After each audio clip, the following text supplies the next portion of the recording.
अखिलेश भैया संघर्ष करो। आदर अनुरोध करूंगा आदरणीय राष्ट्रीय अध्यक्ष जी से कि आए और मोहान की महान जनता को संबोधित करें। माननीय राष्ट्रीय अध्यक्ष जी। मंच पर उपस्थित समाजवादी पार्टी के जिला अध्यक्ष धर्मेंद्र, पूर्व सांसद अन्नू टंडन जी, यहाँ के प्रभारी राम कुमार निषाद जी, पूर्व विधायक, मंच पर बैठे हुए अरुण शंकर शुक्ल जी, पूर्व विधायक बदरू खां साहब, आदरणीय सुंदरलाल लोधी जी, सुरेश पाल जी महासचिव, वीरेंद्र शुक्ला जी, अनवर सिद्दीकी साहब, योगेश, अंशुमान अफजाल, छोटेलाल भारती, शकील नदवी साहब, सुखवीर सिंह जी और बड़ी संख्या में यहाँ पर उपस्थित सभी समाजवादी पार्टी और गठबंधन के प्रत्याशी, समाजवादी पार्टी के चुनाव लड़ रहे सफीपुर से पूर्व मंत्री, पूर्व विधायक सुधीर कुमार रावत जी, मोहान विधानसभा से समाजवादी पार्टी के प्रत्याशी डॉक्टर आंचल वर्मा जी, मुन्ना अलवी जी जो बागरमऊ से चुनाव लड़ रहे हैं, और इस कार्यक्रम में उपस्थित बड़ी संख्या में हमारे आदरणीय बुजुर्ग, किसान भाई, नौजवान साथी, माताओं, बहनों और पत्रकार बंधुओं, मैं सबसे पहले आप सबका बहुत बहुत धन्यवाद और आभार प्रकट करना चाहता हूं इस कार्यक्रम को सफल बनाने के लिए। आज जब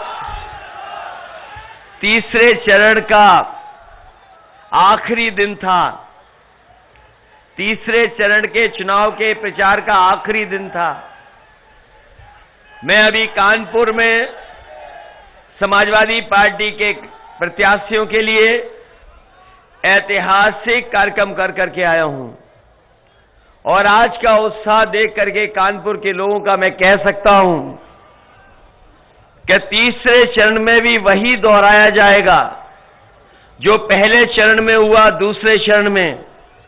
और मैं उन्नाव में जब पहली बार आया था, अभी कार्यक्रम किया था, तो मैं कह के गया था कि पहले और दूसरे चरण के बाद ही समाजवादी पार्टी और गठबंधन के लोगों ने और जनता के सहयोग से इतनी सीटें जीतने जा रहे हैं कि शतक लगने वाला है।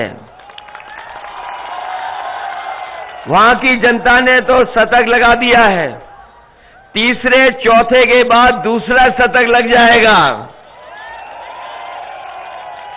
और जब 7वें चरण पर चुनाव जाएगा तो आप देख लेना, भारतीय जनता पार्टी के बूथ पर भूत नाच रहे होंगे, जनता नजर नहीं आएगी। और ये बात मैं ऐसे ही नहीं कह रहा हूं, मैं ऐसे ही नहीं कह रहा हूं ये बात। इनके नेताओं के भाषण सुने कि नहीं सुने, और आप जाकर के दोबारा सुन लेना, और अपने जीवन में जो परिवर्तन आया है 5 साल का वो आकलन करना। आप इनके नेताओं के भाषण अगर आप सुनोगे तो इनके जो छोटे नेता हैं वो छोटा झूठ बोल रहे हैं, जो बड़े नेता हैं बड़ा झूठ बोल रहे हैं, और जो सबसे बड़े हैं वो सबसे बड़ा झूठ बोल रहे हैं। याद है कि नहीं याद है, वो 15 लाख रुपए आपके खाते में आने थे। मोहान की जनता आप तो लखनऊ के करीब हो सकता है योगी जी ने भिजवा दिया हो आपके पास 15 लाख अकाउंट में। याद है कि नहीं याद है? और यही झूठ बोलने वालों ने कहा था कि नोटबंदी हो जाएगी तो उसके बाद भ्रष्टाचार खत्म हो जाएगा, काला धन वापस आ जाएगा। याद है कि नहीं याद है? रुपए बंद हो गए, नए रुपए सबके हाथ में आ गए, लेकिन आज जब देखते हैं तो इस डबल इंजन की सरकार में अगर कोई चीज डबल हुई है तो वो भ्रष्टाचार और महंगाई डबल हुई है। जो लोग काला धन वापस ला रहे थे, अखबार पढ़ा होगा आपने, एक बड़ा व्यापारी उद्योगपति 28 बैंकों का पैसा लेके भाग गया। आप हम लोग अगर 10,000 रुपए भी ले लें, 50,000 रुपए भी बैंक से ले लें, तो बताओ नोटिस आता है कि नहीं आता है नोटिस? क्या आप बैंक का 2 लाख रुपए भी लेके भाग सकते हो? अगर आप 2 लाख रुपए भी हों और ले लिए हो बैंक से, तो आपकी जमीन छिन जाती कि नहीं छिन जाती? मकान छिन जाता है कि नहीं छिन जाता है? आप मुहान से भाग करके लखनऊ जाओगे, पुलिस पकड़ लेगी आपको। लेकिन सोचो आप कभी 28 बैंकों का पैसा लेकर के 22,000 करोड़ से ज्यादा पैसा और भारत छोड़ करके भाग गया, कोई पता नहीं किस देश चला गया है। क्या भारत सरकार की पुलिस पकड़ पा रही है उसको? और ये पहला नहीं भागा है, ये पहला नहीं भागा है। जो लोग जानते होंगे ये कहां के थे उद्योगपति, और जो पहले भागे थे ये मदद तो हमारी बीएड टेट वाले ही कर रहे हैं। ये पढ़े लिखे हैं, ये सब जान रहे हैं बात को। अभी जो भागे हैं 28 बैंक का, वो भी वहीं के थे जहां से पहले लोग पैसे भागे थे। इसलिए मैं आपसे विशेष निवेदन और अपील करने आया हूं कि उत्तर प्रदेश को बचाने का चुनाव है, उत्तर प्रदेश के लोकतंत्र को बचाने का चुनाव है, देश के संविधान को बचाने का चुनाव है। ये कोई छोटा मोटा चुनाव नहीं है, देश की राजनीति को तय करने का चुनाव है। और आपने देखा होगा अभी तक तो छोटे बड़े नेता आ रहे थे झूठ बोलने, अब तो पता लग रहा है दूसरे प्रदेश के भी बड़े बड़े नेता बुलाए जा रहे हैं कि उत्तर प्रदेश में झूठ बोलो। और एक भी नेता महंगाई पे बात नहीं कर रहा है। बताओ डीजल पेट्रोल महंगा हो गया, उस पर भारतीय जनता पार्टी का एक नेता बोल रहा हो तो बता दो। डीजल महंगा हो गया, पेट्रोल 100 के पार, इनकी सरकार दोबारा आ गई तो 200 पार कर देंगे ये लोग, 200 रुपए में बिकेगा पेट्रोल। ये जो खुले जानवर है जिसके लिए गौशाला बनाई थी, भूखी गाय मर रही हैं और हमारे मुख्यमंत्री जी का प्रिय जानवर सड़क पर घूम रहा है, टक्कर मार रहा है। न जाने कितने लोगों की जान जा चुकी है। कल मैं जब फिरोजाबाद में था वहां बताया कि एक बाप और अपना बेटा लेकर के खेत गया था रखवाली के लिए, रात भर बना रहा। सुबह जब देखा उसने, लौट करके आया तो सांड ने ऐसी टक्कर मारी दोनों को कि दोनों की जान चली गई फिरोजाबाद जिले में। मैं फिरोजाबाद के बाद मैनपुरी पहुंचा, वहां पता लगा सांड से एक बच्चे की जान चली गई। उत्तर प्रदेश में सबसे ज्यादा जाने गई हैं जानवर के टकराने से या एक्सीडेंट से। सरकार कोई मदद नहीं कर रही है और जिनकी जान जा रही वो सब गरीब हैं। वो सब वो लोग हैं जो खेत की रखवाली करते हैं अपने खेत को बचाने के लिए। इनकी सरकार आई, हजारों करोड़ रुपए जाने कौन ले गया, और खेत की रखवाली के लिए भी तार किसान को लगाने पड़ रहे हैं। बताओ आपकी किसी फसल की कीमत ये दे पाए हो तो बताइए आप। इनका संकल्प पत्र पढ़ लेना, पहले पन्ने पे लिखा है कि किसानों की आय दोगुनी हो जाएगी। किसान भाइयों बताओ आपकी किस पैदावार की दोगुनी हो गई है? किसी फसल की आय बढ़ गई हो तो बताओ। न धान खरीदा गया, न फसल खरीदी गई, लूट हो गई। और जब खाद लेने गए तो खाद क्या मिल गई आपको? डीएपी मिल गई क्या? और बोरी को सही से नाप लेना, तौल लेना। बताओ चोरी हो गई उसमें से कि नहीं हो गई? ये बीजेपी वाले बहुत पार्ले जी के बिस्किट खाते हैं, वहीं से चोरी सीखी है इन्होंने। हमारे बुजुर्ग जानते होंगे पहले पार्ले जी का बिस्किट इतना बड़ा आता था पैकेट, याद है कि नहीं याद है? उन्होंने मुनाफा कमाया, रुपया उतना ही रहा लेकिन पैकेट छोटा होता चला गया।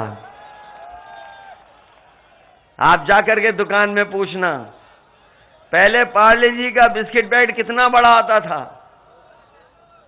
और जैसे जैसे उन्हें मुनाफा कमाना था, उन्होंने अपना मुनाफा कमाना नहीं छोड़ा। बिस्किट के पैकेट से बिस्किट निकाल दिए। वही भारतीय जनता पार्टी कर रही है। आपके खाद की बोरी से भी चोरी करने का काम अगर कोई कर रहा है तो भारतीय जनता पार्टी कर रही है। ये मुख्यमंत्री जी जो बाबा हैं, आजकल उनकी भाषा सुनिए कि नहीं सुनिए? भाषा उनकी सुन लो। वो दूसरों को कहते हैं कि हम 12 बजे सो के उठते हैं। हमारे बाबा देखो क्या क्या नजर रखते हैं। इसलिए नजर रखते हैं कि हम पड़ोसी हैं उनके। हमारी दीवार उनकी दीवार एक है, लेकिन हम भी धुआं उड़ता दिखते हैं। हमारे पत्रकार साथी लखनऊ के हैं, बताओ हमारा घर उनका घर एक दीवार है कि नहीं है? वो कह रहे हैं कि हम 12 बजे सो के उठते हैं। बाबा जी आपके लिए नहीं कह रहा मैं, आप चिलम पी सकते हो, केवल बाबा जी योगी नहीं पी सकते। आपके हमें कोई शिकायत नहीं है।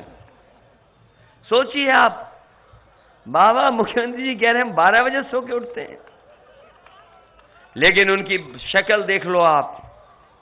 उनकी शक्ल पर किसानों ने और नौजवानों ने जो वोट डाला है, उनकी शक्ल पर 12 बज गए हैं। इसलिए भाषा बदल गई है।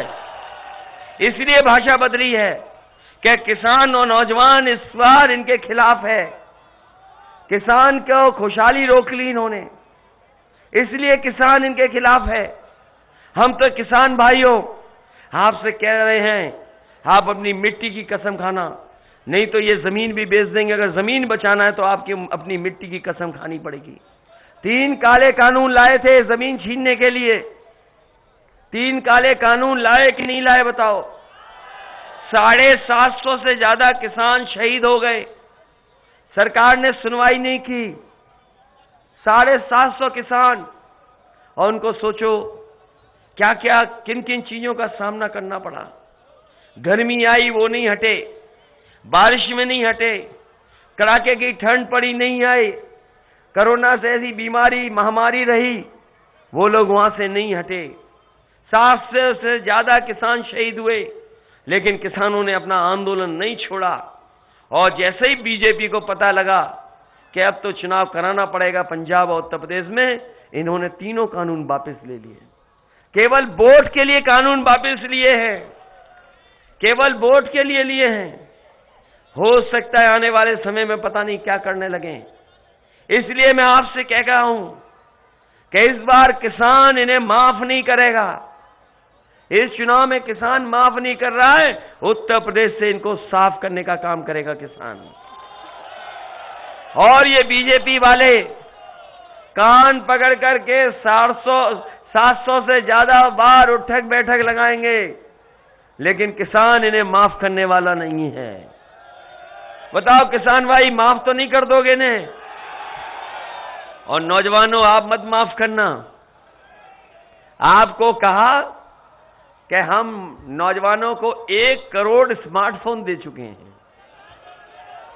बताओ बाबा होकर के क्या कह रहे हैं आप? अभी झांसी का भाषण सुन लो आप। झांसी बुंदेलखंड में गए, वो कह रहे कि हम नौजवानों को 1 करोड़ स्मार्टफोन दे चुके हैं। बताओ यहां मोहान के नौजवानों, तुम्हारे हाथ में अगर बाबा जी ने एक भी स्मार्टफोन दिया हो तो बता दो। न लैपटॉप दिया, और न जाने कौन सी टैबलेट देते रहे 5 साल। कौन सी टैबलेट दी इन्होंने? और वो चलाना नहीं जानते, ये भी याद रखना। बाबा जी लैपटॉप नहीं चला पाते हैं। अभी उन्होंने स्मार्टफोन से एक तस्वीर डाली जिसमें खुद पूरब की तरफ देख रहे हैं और जनता पश्चिम की तरफ देख रही है। बताओ नौजवानों, आपने देखी वो तस्वीर कि नहीं देखी? अब पता लग गया कि स्मार्टफोन भी नहीं चला पाते ये। सोचो कैसे मुख्यमंत्री हैं। ये जो एम्बुलेंस चलती थी गरीबों के लिए, ये भी खराब कर दी। ये गांव में एम्बुलेंस पहुंचती थी मदद के लिए, अगर एक्सीडेंट हो जाए कोई तकलीफ परेशानी आ जाए, दिन में रात में किसी समय आप लोग गरीब लोग फोन मिलाते थे, एम्बुलेंस आपकी मदद के लिए पहुंचती थी। लेकिन अब ये मदद नहीं पहुंच पा रही। समाजवादी पार्टी ने तय किया है कि अगर हमें एम्बुलेंस दुगनी भी करनी पड़ेगी गरीबों की मदद के लिए, तो एम्बुलेंस की संख्या दुगनी कर करके अपनी गरीबों की मदद करेंगे।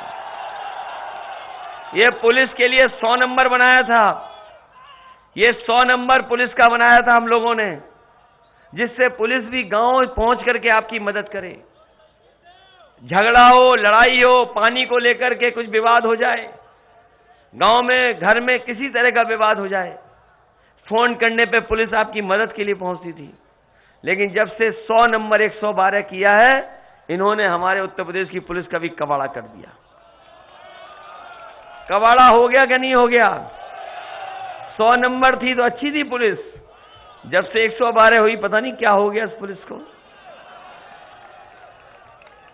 इसलिए आपसे हम मदद मांगने आए हैं, और वो भी लखनऊ के किनारे की विधानसभा। बताओ,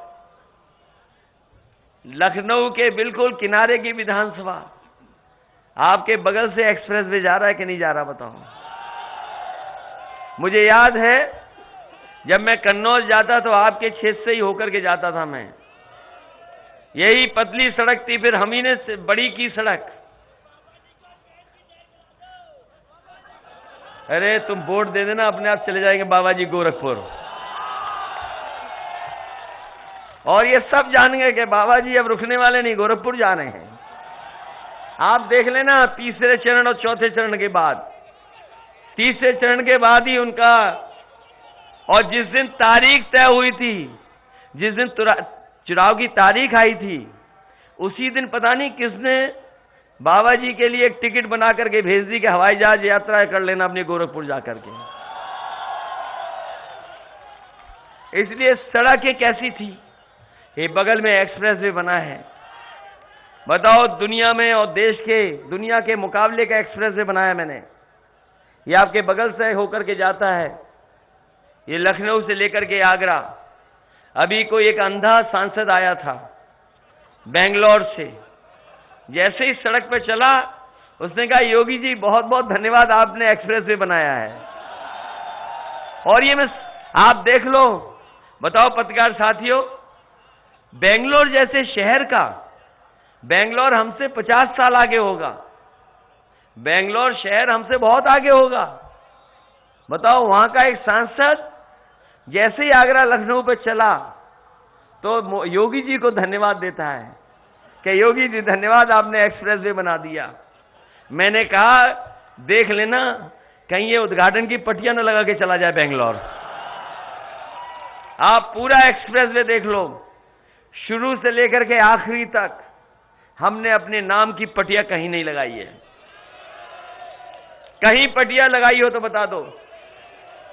लेकिन जैसे ही बीजेपी की सरकार आई, जहां शौचालय बने हुए हैं वहां पर बीजेपी ने अपनी पट्टियां लगा दी कि हमने उद्घाटन किया है।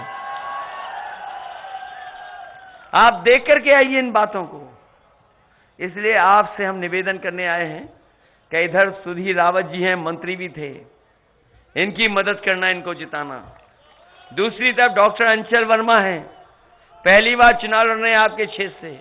वैसे तो बहुत सारे लोग जो मेहनत कर रहे थे, हमारे पुलिस के आईपीएस कहां हैं, आगे आइए।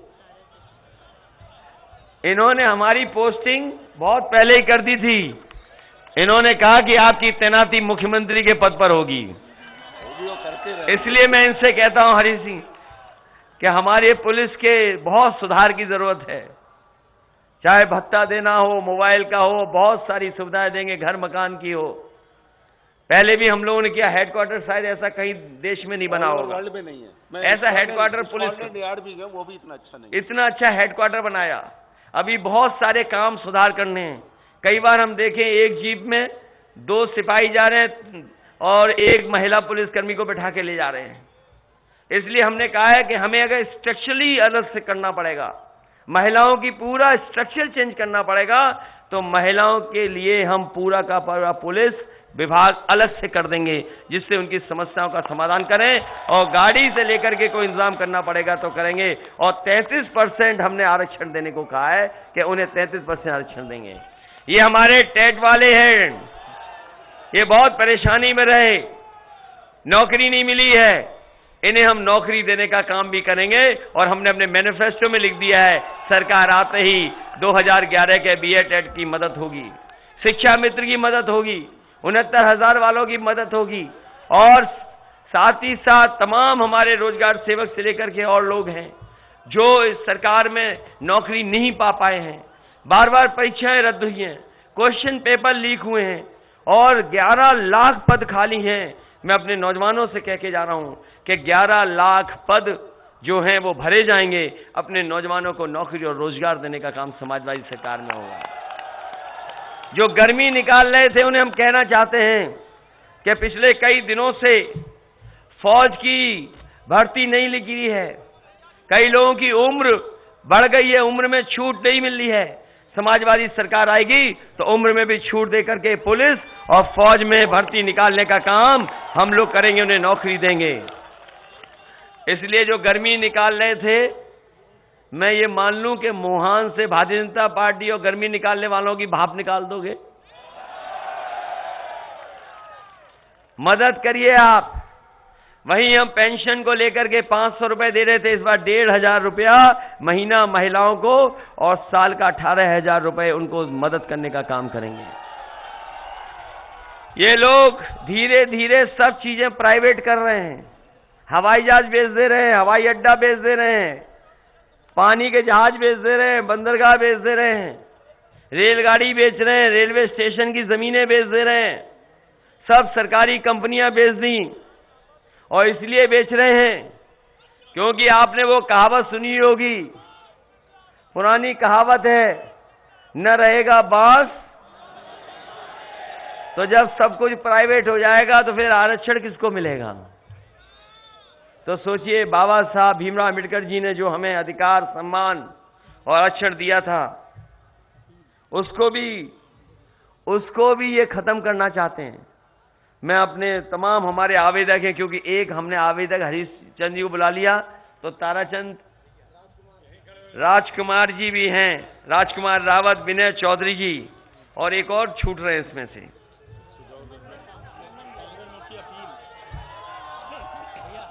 इसलिए मैं सबसे निवेदन कर रहा हूं कि हमारे जितने साथी हैं इस चुनाव में हमारी मदद करिए, क्योंकि रईस जैसे के अलवी साहब भी हैं, क्योंकि ये सरकार बनाने का चुनाव है, ये विधानसभा को जिताने का तो है ही चुनाव, लेकिन सबसे बड़ा चुनाव है सरकार बनाने का।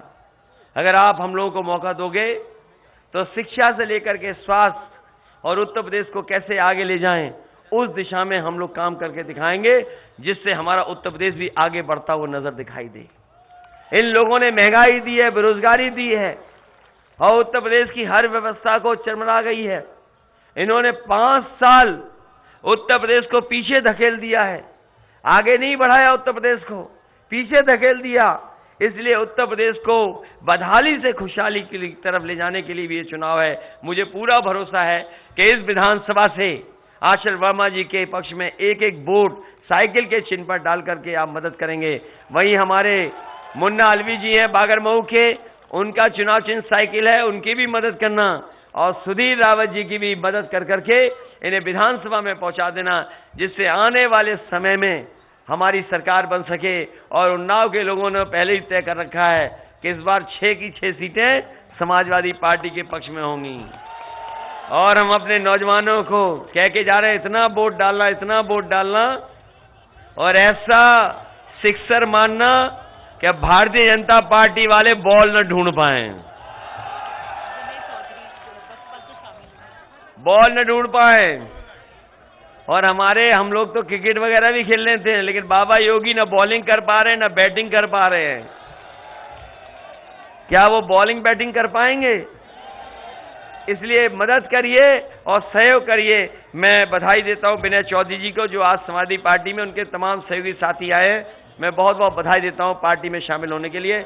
एक एक नेता जो मंच पर है, मैं सबका धन्यवाद देता हूं। और मुझे पूरा भरोसा है कि सब लोग मिलकर के इस बार समाजवादी पार्टी की सरकार उत्तर प्रदेश में बनवा देंगे। मैं भरोसा दिलाता हूं कि लखनऊ के करीब की विधानसभा है, विकास में आप लोग पीछे नहीं रहेंगे। विकास हो, योजनाएं हो या आप तक लाभकारी योजनाओं से मदद पहुंचाने की बात हो, हम लोग आपके बीच में ला करके मदद करने का काम करेंगे। बहुत बहुत बधाई, बहुत बहुत धन्यवाद।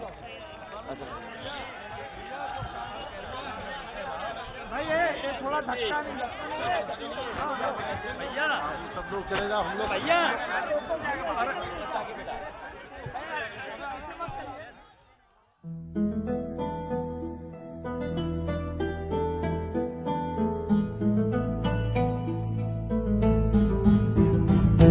वो कायल है बस कर्मों का, सम्मान करे सब धर्मों का। वो साथी है मजदूरों का, वो साहस है मजबूरों का। हमदर्द जवानों का है वो, और दोस्त किसानों का है वो। इंसाफ है उसकी आंखों में, वो एक है सचमुच लाखों में। वो धूप में साया बनता है, अब उसके पीछे जनता है। 10 मार्च को चमकेगा तारा अपने उत्तर प्रदेश का। स्वागत है 10 मार्च को अखिलेश का। स्वागत है 10 मार्च को अखिलेश का। स्वागत है 10 मार्च को अखिलेश का। स्वागत है 10 मार्च को अखिलेश का।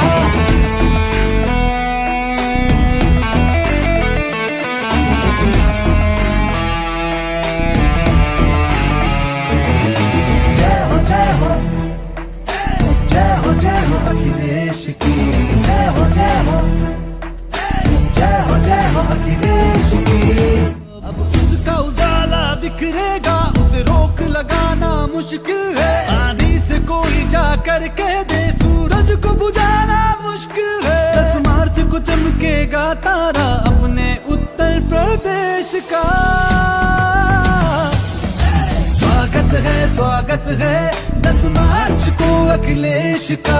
स्वागत है 10 मार्च को अखिलेश का। स्वागत है 10 मार्च को अखिलेश का।